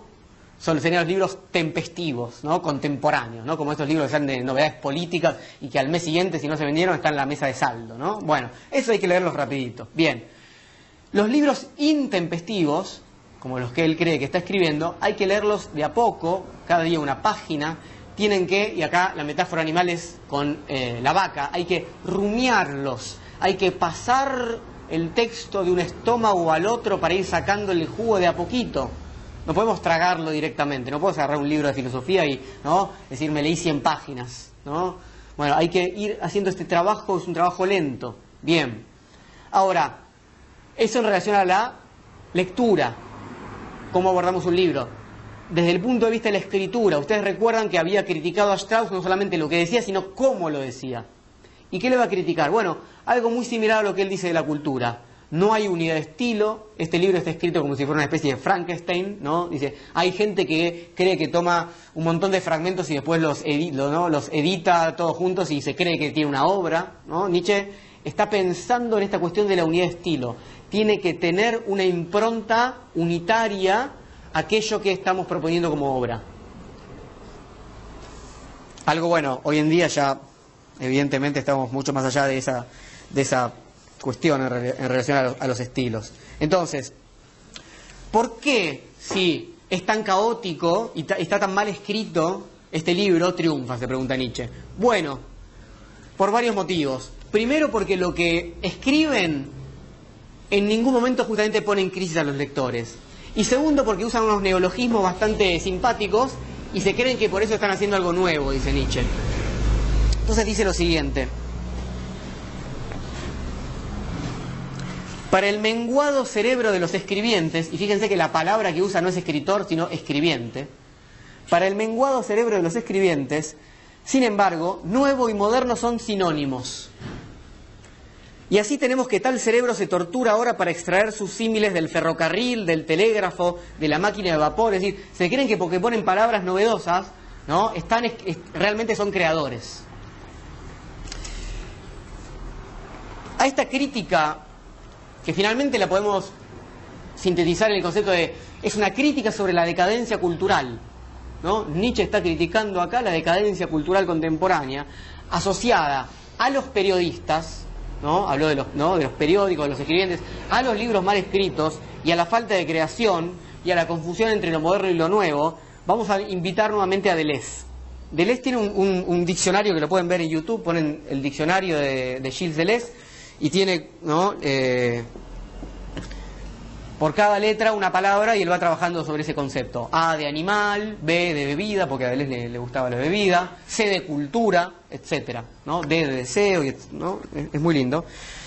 Y ahí justamente Deleuze dice que estamos, y eso es de 1988, ¿no? Mucho más contemporáneo de nosotros, dice, estamos en un periodo pobre de la cultura, ¿no? Deleuze dice, hay periodos ricos culturalmente y hay periodos que son más pobres. Está pensando sobre todo en Francia y dice, bueno, después de la liberación, ¿no? 1945, después de la liberación de los nazis, es un periodo de gran riqueza cultural. El momento alrededor de mayo del 68, otro momento de gran riqueza. Bueno, ahora 1988, ¿no? Comienzos, digamos, del neoliberalismo, él lo ve claramente como un periodo de pobreza cultural. Y dice lo siguiente: lo molesto no es el hecho de la pobreza, sino la insolencia o la impudicia de quienes ocupan los períodos pobres. Estos son mucho más malos que las personas con talento que se animan en los períodos ricos. O sea, está diciendo, el problema no es que tengamos momentos, ¿no?, de baja productividad cultural y baja riqueza. El problema es que los que triunfan en ese momento se creen que, ¿no?, que están a la altura de las grandes creaciones y son realmente muy mediocres y en general mucho peores que los mediocres de los buenos momentos culturales. Entonces, ¿cuál es el problema de los periodos pobres? Que los que habitan en ese momento no conocen la riqueza creativa y ni siquiera la extrañan. Y si uno no extraña la riqueza creativa, entonces se cree que eso está bien y que lo máximo que podemos producir es eso. Es decir, uno puede creer que eso es cultura, dice Deleuze, que está bastante enojado, es un momento de un enojo bastante similar al de Nietzsche. Entonces, Deleuze enumera 3 males de la cultura actual, de la crisis del periodo del desierto. El periodista que escribe libros, como si fueran artículos, digamos, ¿no? Con esa liviandad con la que escribe artículos, escribe libros. La generalización de la idea de que cualquiera puede escribir porque su asunto privado vale la pena, es decir, todos contemos nuestra historia y eso es maravilloso. Y por último, que los libros, los clientes de los libros, han cambiado. Ya no son los lectores, los libros no están dirigidos a los lectores, sino a los anunciantes, a los distribuidores, a los fabricantes de bestseller. No importa después si el libro se lee o no, no importa conseguir buenos lectores, importa vender, importa distribuir, importa lo que tiene que ver con la mercancía. Y respecto a, por supuesto, esto que no sucedía a finales del siglo XIX, sí sucede a finales del siglo XX. ¿Qué cosa? El marketing. Entonces, Deleuze dice lo siguiente sobre el marketing intelectual. Es preciso que se hable de un libro, que dé que hablar, aunque el libro mismo no diga nada. En última instancia, es preciso que el libro sea sustituido por el conjunto de los artículos de periódico, entrevistas, coloquios, programas de radio y televisión, hasta el punto de que podría muy bien no existir tal libro. Lo que importa es eso, ¿no? Bueno, que es lo mismo que está diciendo Nietzsche de las galerías de arte, ¿no? de esa circulación de la cultura, etcétera, donde a nadie le importa finalmente el producto, ¿no? No, sino formar parte de eso. Bien, entonces, creo que hay preocupaciones gemelas entre Nietzsche y Deleuze, evidentemente, ¿no? Por lo menos en ese espíritu de ir contra, ¿no?, ciertos modelos que están triunfando. Pero bueno, más allá de eso, volvamos para ir cerrando al siglo XIX. Nietzsche plantea 3 preguntas para analizar el libro de Strauss. La primera es: ¿cómo imagina su cielo el creyente de la nueva fe? El libro se llama La vieja y la nueva fe. Si uno tiene una fe, tiene un cielo, ¿no? La segunda es: ¿hasta dónde llega el coraje que la nueva fe proporciona a su creyente? Es decir, yo tengo una fe, pero ¿esa fe me permite actuar, sí o no? ¿No? ¿Me da coraje para realizar aquello que me promete? Y la última es: ¿cómo escribe ese creyente sus libros? Eso ya la vimos, los escribe mal, según Nietzsche, en todo sentido que podamos pensar la escritura de un libro. Vamos a ver las otras 2 preguntas. La primera: ¿cómo es el cielo? Insisto con esta cuestión, Nietzsche no está preguntando si tiene razón o no. ¿Entiendes? Es una pregunta mucho más interesante. Dice, bueno, mostrame cuál es tu ideal. No me importa si tu ideal existe o no, pero quiero ver cuál es ese ideal, ¿no? ¿Cuál es el cielo que vos construís? ¿Qué es lo que se idealiza? ¿Dónde está ese topos de la utopía? ¿Qué es lo que uno quisiera ver realizado? ¿No? ¿Dónde cree que estarías, ¿no?, a sus anchas? Bueno, el cielo de la nueva fe de Strauss, dice Nietzsche, tiene que estar en la tierra, ¿no? Porque no es cristiano, sino que es un positivista. pero no de la tierra en sentido nietzscheano. La tierra en sentido nietzscheano, si leen por ejemplo Zaratustra, tiene que ver con lo corporal, no es los hechos del científico positivista. Finalmente, lo que está diciendo Nietzsche es que el cielo de Strauss es la afirmación de la mediocridad del presente. O sea que la nueva fe es la fe en lo que está sucediendo. Es decir, festejar efectivamente ese triunfo y demás. No hay una propuesta de cambio. Strauss hace la alabanza del hombre medio alemán, orgulloso por haber ganado la guerra, atravesado por la cultura de los diarios, las cervecerías y los zoológicos, que es en ese momento lo que, ¿no?, hace el hombre burgués, ¿no?, de Alemania. Entonces, y dice algo que es muy interesante: aun cuando estos tipos glorifican a los grandes poetas y dicen, ah, maravilloso, Goethe, etcétera, etcétera, no entienden lo mejor que hay en ellos. Y cuando eligen un gran poeta, eligen la peor de las poesías, porque no tienen ningún gusto. Les gusta decir, no, yo escucho Beethoven me parece maravilloso, y eligen la peor de las sinfonías, ¿no? Entonces, acá recuerda esa cuestión de hay que defender a los fuertes contra los débiles. Bueno, dice, para cada uno de esos genios fuisteis vosotros unos estúpidos sujetos llenos de mal humor, o unos envidiosos de corazón estrechos, o unos egoístas repletos de maldad. Y finalmente Nietzsche cita a Aristóteles y dice, cuando Aristóteles habla de Platón, ustedes saben que Aristóteles fue alumno de Platón y que su filosofía critica ferozmente la filosofía, el mundo de las ideas Platón, o sea, realmente desarma la filosofía platónica y propone otra cosa. Sin embargo, Aristóteles decía de Platón, a los malos no les está permitido ni siquiera el elogiarlo a Platón. ¿Se entiende? Nietzsche está diciendo, por lo mismo que decía Aristóteles, los que no entienden nada ni quieren entender nada de la filosofía platónica, dicen, ah, no, yo leo Platón o yo escucho a tal, ¿no? Pero no están a la altura ni siquiera de elogiarlos. Hay que ser generoso, como fue Aristóteles con Platón, hay que atravesar su filosofía y sus textos para entender cuál es su propuesta y en todo caso después criticarlos. Pero a esta gente solamente le gusta decir que escuchan a tal o van a tal lugar, etcétera. O sea, ni siquiera deberían, ¿no?, se les debería permitir decir eso. Y sigue con otra exquisitez que está acá. Dice, espero que no se haga medianoche, ¿no? ¿Qué hora es? ¿Tiene hora? Perfecto. Bien. Dice, un cadáver es para los gusanos un pensamiento hermoso. Y los gusanos para todo ser vivo un pensamiento horrible. En sus sueños los gusanos se imaginan su reino de los cielos en un cuerpo gordo. Los gusanos obviamente son los cultifilisteos que viven de la carroña, ¿no? La metáfora es medianamente clara, como no pueden crear nada, viven de los grandes, ¿no?, las grandes producciones culturales muertas. Y su cielo justamente es ese, que haya un montón de cuerpos muertos para que ellos puedan rapiñar de ahí, ¿no?, lo que ellos llaman cultura. Lo ideal entonces es matar todo lo vivo, pero que el cuerpo sea lo suficientemente grande como para no quedarse sin alimento. Entonces, ese sería el cielo para Strauss. La otra pregunta era, ¿hasta dónde llega el coraje? O sea, ¿qué fuerza se atreve a enfrentar? ¿Qué es capaz de construir? ¿Contra quién puede luchar? ¿Qué riesgo va a afrontar? ¿Qué está dispuesto a perder? Insisto, no si es verdadero o falso. Que suele ser la pregunta que nosotros pensamos que es la más inteligente, pero es la más estúpida. No si algo es verdadero o falso, no si tiene razón o no. Entonces, ¿qué dice Nietzsche de Strauss en este sentido? De si le da coraje o no. Obviamente no va a ser bueno. Dice, si coraje fuera inmodestia, Strauss tendría un montón. Evidentemente Strauss se la cree muchísimo, ¿no?, según él, ¿no?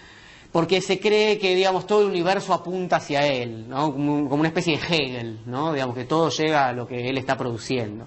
Pero en realidad, dice, lo que es una retórica de la valentía, como siempre, pero una cobardía natural propia del filisteo, ¿no?, propia del burgués, ¿no?, porque eso es lo que está diciendo. Entonces está diciendo, Strauss no es capaz de actos agresivos, sino solo de palabras agresivas.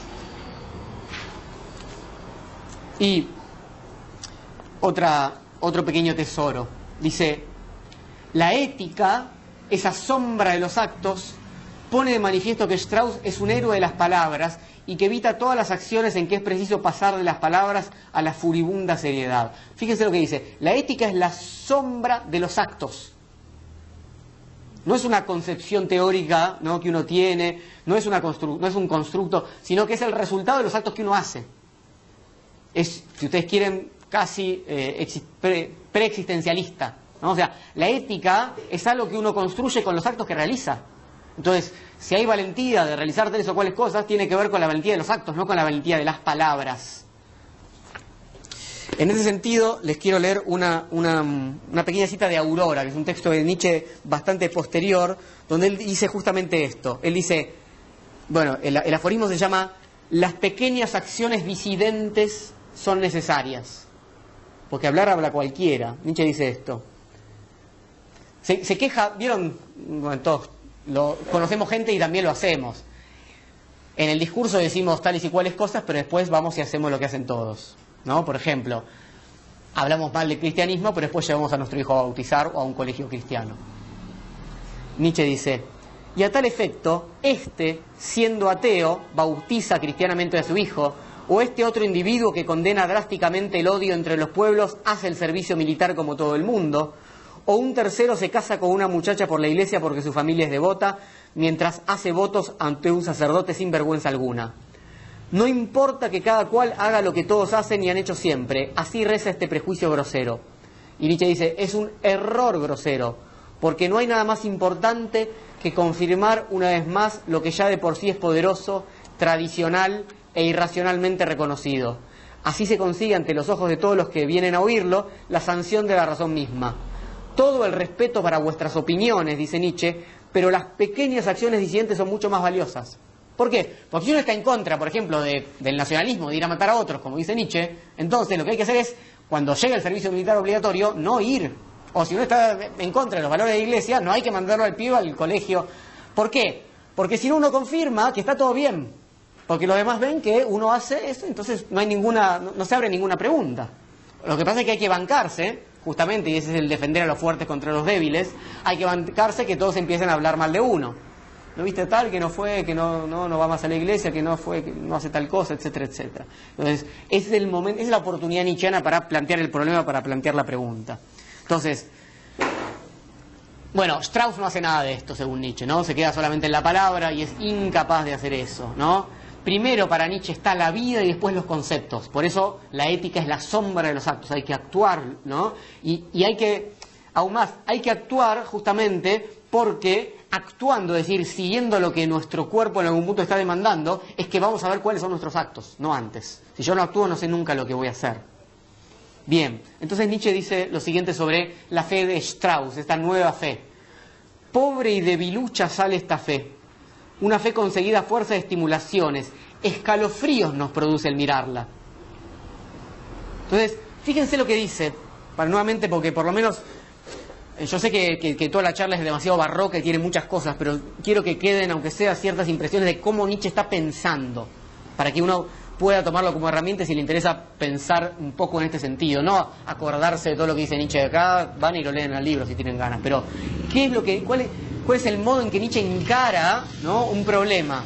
Nietzsche está diciendo, porque además se suele decir que Nietzsche es irracionalista y que es antirreligioso, y si Nietzsche va a despreciar algo es a los cobardes. Lo que Nietzsche está diciendo no es Strauss no tiene razón, dice ni siquiera tiene la fuerza para hacer algo con eso que dice. Ese es el problema. Y un cobarde es alguien que no crea. Y el problema es no crear para Nietzsche, no equivocarse. ¿Y por qué es un problema? Porque si yo no creo en el sentido de crear, no de crear. Si yo no realizo una producción creadora, me resiento contra la vida y contra el mundo y contra los que sí buscan. Y aplasto sus creaciones. Digo, mirá lo que está haciendo es un rarito, es un loco, es un enfermo, etcétera, etcétera, etcétera. Entonces el problema del resentimiento aparece cuando yo me impido a mí mismo crear. Entonces no importa si crees en algo que sea absolutamente equivocado desde algún punto de vista, hay que accionar en ese sentido, en términos nietzscheanos. Lo que Nietzsche hace es atacar los lugares en los que la cobardía se esconde para no crear. ¿Y cuáles son esos lugares? La verdad y la moral. Entonces, finalmente, todos los ataques de Nietzsche en relación a la verdad y en relación a la moral son porque son los escondites de los que no quieren crear. Dicen, no, eso es peligroso, no, eso es falso, no, eso no sé qué cosa. Entonces, Nietzsche va a atacar al cristianismo porque es una religión de quienes se arrodillan. más allá de los contenidos. Es decir, porque afirma la debilidad, la humildad, la humillación. Y va a adorar a Dionisos, un dios que baila, ¿no? Una religión de los que bailan, de los que tienen un cuerpo vital. Bailar o arrodillarse, esas son las dos opciones. Eso es lo que está diciendo Nietzsche. No tener verdad o equivocarse. Último tema. Y ahora sí cerramos. Nietzsche arremete contra los científicos. Más allá del momento histórico, dice, el científico presenta una paradoja. ¿Cuál es la paradoja del científico? Pensemos nuevamente que Nietzsche está hablando a finales del siglo XIX, ¿no? Triunfo del positivismo, triunfo de las ciencias naturales claramente, biología, química y comienzo de las ciencias humanas. Entonces, Nietzsche dice sobre los científicos.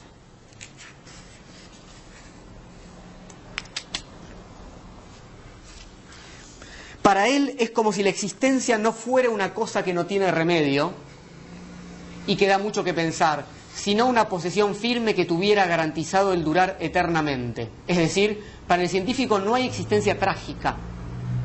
No se hace preguntas sobre qué hacemos con nuestra vida.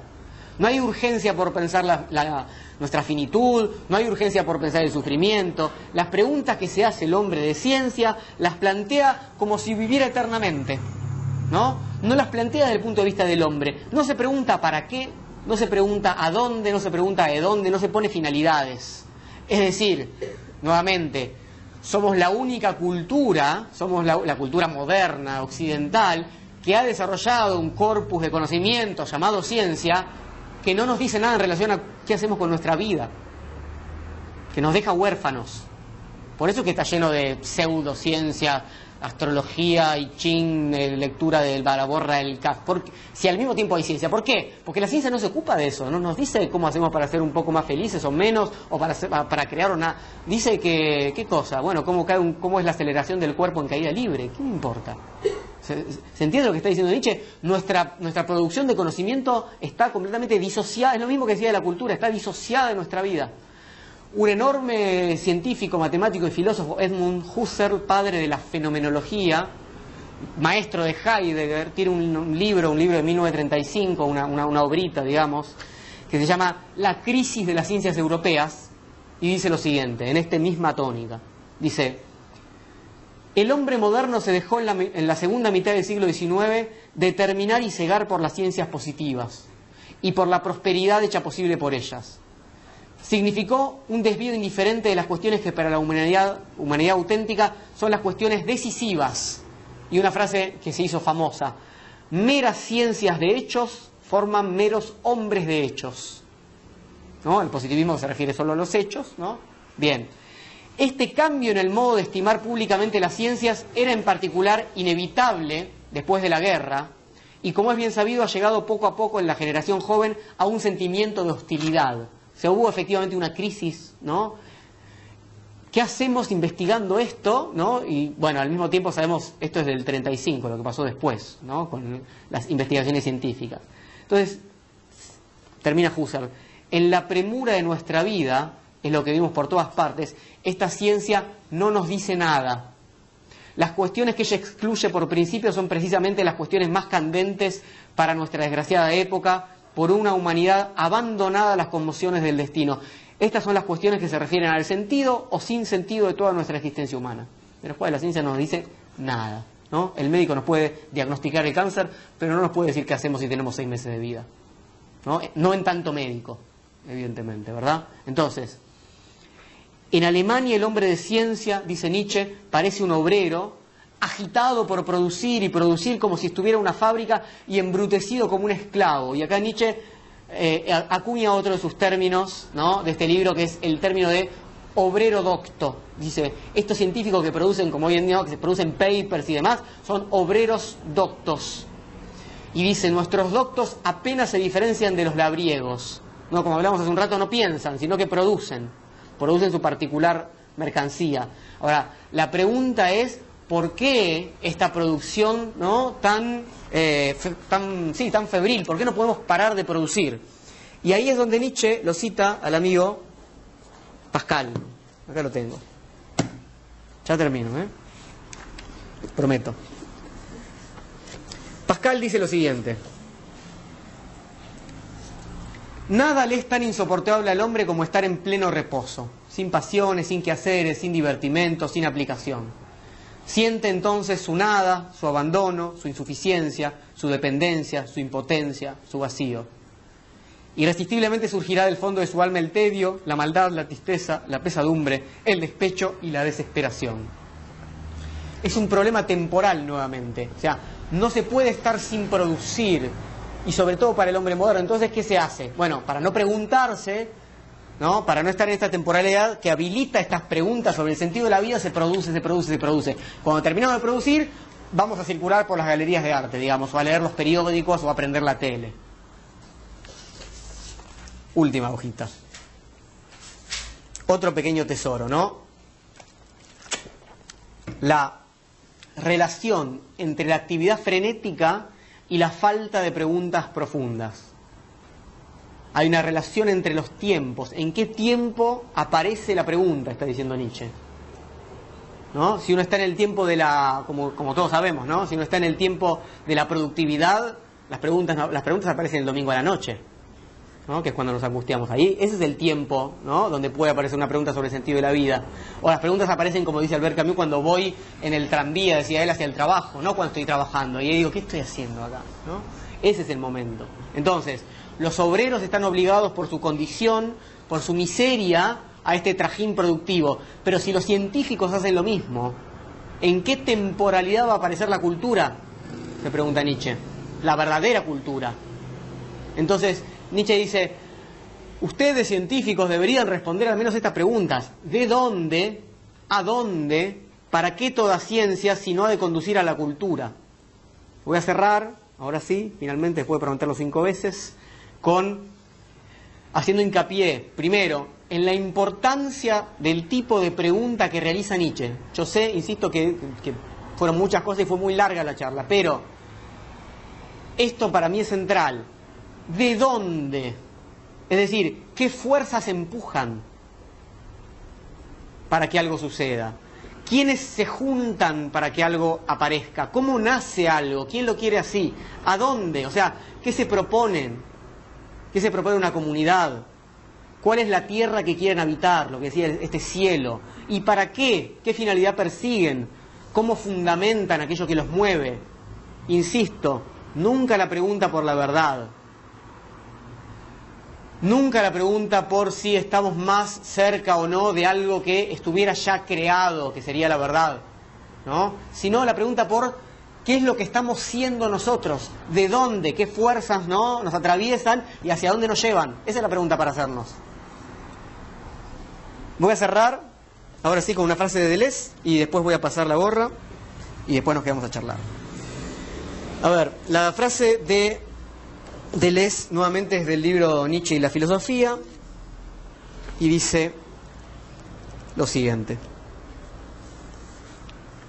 Verán que tiene un clima muy similar a lo que Nietzsche escribía sobre Strauss. La estupidez y la bajeza no cesan de formar nuevas alianzas. La estupidez y la bajeza son siempre las de nuestro tiempo, las de nuestros contemporáneos, nuestra estupidez y nuestra bajeza. A diferencia del concepto intemporal de error, que es el que decíamos, ¿no? El error o verdad es intemporal, la bajeza no se separa del tiempo, es decir, del transporte del presente, de esta actualidad en la que se encarna y se mueve. Por eso la filosofía tiene con el tiempo una relación esencial, siempre contra su tiempo, crítico del mundo actual. El filósofo forma conceptos que no son ni eternos ni históricos, sino intempestivos e inactuales. La oposición en la que se realiza la filosofía es la de lo inactual con lo actual, de lo intempestivo con nuestro tiempo. Y lo intempestivo encierra verdades más duraderas que las verdades históricas y eternas reunidas, las verdades del porvenir. Pensar activamente es, y Deleuze cita a Nietzsche, actuar de una forma inactual, o sea, contra el tiempo, y a partir de ahí incluso sobre el tiempo, en favor de un tiempo futuro. La cadena de los filósofos no es la eterna cadena de los sabios, sigue Deleuze, y menos aún el encadenamiento de la historia, como sería en el caso hegeliano, sino una cadena rota, la sucesión de cometas, su discontinuidad y su repetición, que no se refieren ni a la eternidad del cielo que atraviesan, ni a la historicidad de la tierra que sobrevuelan. No hay ninguna filosofía eterna, ni ninguna filosofía histórica. Tanto la eternidad como la historicidad de la filosofía se reducen a esto: la filosofía siempre intempestiva en cada época. Bien, terminé. Gracias.